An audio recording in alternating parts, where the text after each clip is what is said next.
whenever they do remakes, not every time, but sometimes when they do remakes, I think that it's also a tip of the hat to whoever they pick to play that character. So like almost in a weird way, like Anne Hathaway is like, you're good enough to be the Angelica Houston character. And it's like, no, you're not. Like you're good for Anne Hathaway. As far as being Anne Hathaway, you are tops. Like you can't do any better because you're Anne Hathaway, and that's great. But to be that Angelica Houston character, I'm also the type of person that like, obviously, I'm sure the three of us would agree, remakes are totally overdone at this point. Like they just do them too often, and they just don't have to.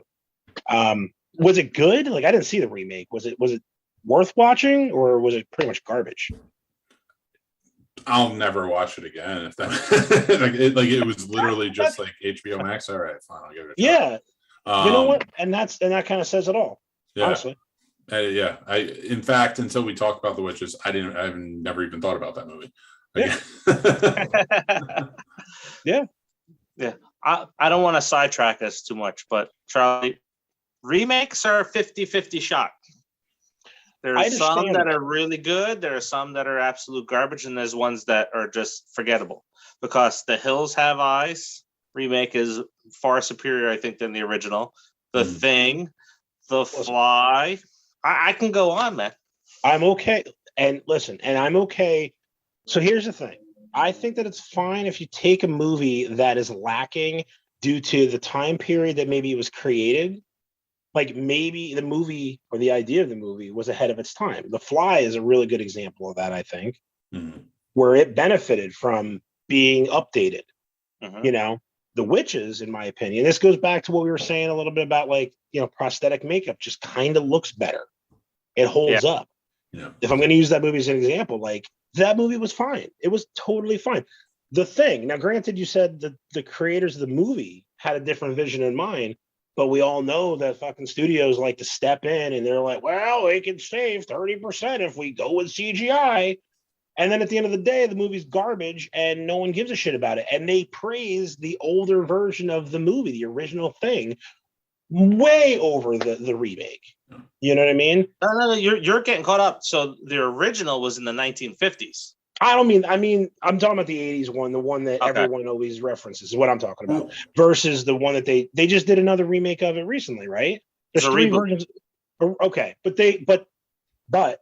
the movie itself, though, they tried to recreate the monster and all that shit, and they used CGI, right? And people bitch. Yep. Leave it alone. Just leave it alone. If you don't mind me going off, like, just my perspective of like the why remakes don't work as much as they did back then, because we got better auteurs. I hate to use that term too much, but like really think about it, like John Carpenter taking over and remaking The Thing from Another World, like one of the best of all time. Like, it's gonna be good. But he also talked about like his admiration for that original and how much he loved it and how much it scared him. Cronenberg with The Fly, the same thing, like how much the original when he was a kid that scared him when he saw it. And then so all they're doing is really taking that thing that scared him and saying, like, how would it scare me now? Hills Have Eyes, what's his name, Alejandro Aja directed that, and like here's another guy who's a really good filmmaker. Not all of his movies are totally fantastic. I mean, Piranha 3D is a cluster of craziness, clusterfuck of craziness, but still a fun movie to watch. Like, it was made by a good filmmaker. A lot of these other ones, like, you know, the Fog remake, even the 2011 thing, the Nightmare on Elm Street, thing like that, they're just directors that studios were like, here, take the job.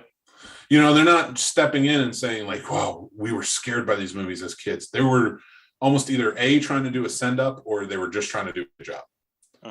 There's no artist input anymore, I think is what it is. It's not, you know, and I don't know if that's the studios don't trust them, or I think that's really what it is. I think studios and investors don't fucking trust them. And that's a shame. If I had, in my opinion, I just don't think there's as many good directors. I can see that. I think a lot of good directors might get ignored. Is that possible too? Yeah, I Well, think so.